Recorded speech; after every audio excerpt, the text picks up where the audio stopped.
Привет. Давай ближе к делу. Ты пришел сюда из-за того, что не знаешь разницу между Forge и Fabric, верно? Учти, я мог что-то упустить, так что можешь написать в комментариях дополнение к видео. Ладно, я заговорился. Погнали. Forge и Fabric. Два загрузчика модов. Давай так. У меня есть небольшой списочек плюсов каждого из загрузчиков. Так что давай их перечислю. Так, что тут? Forge– это первый загрузчик мода в Майнкрафте. И он, как ты уже понял, старый. Не в плохом смысле, но все же. Fabric же– это новинка, если так можно сказать. Не могу дать ни одному из загрузчиков однозначной оценки. Так что обоим плюс.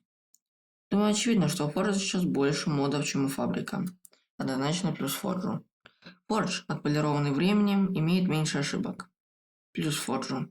Эксклюзивны для Forge многие глобальные моды, к примеру, Twilight Forest, Optifine, Create и так далее.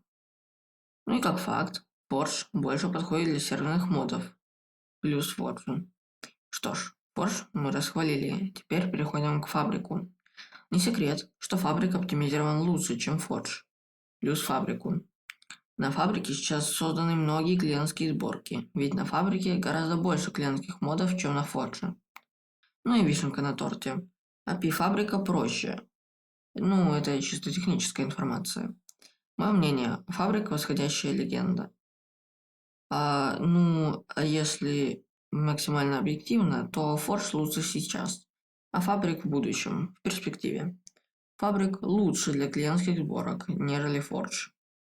На этой ноте я с вами прощаюсь, поставьте лайк, подпишитесь там, в общем, пока.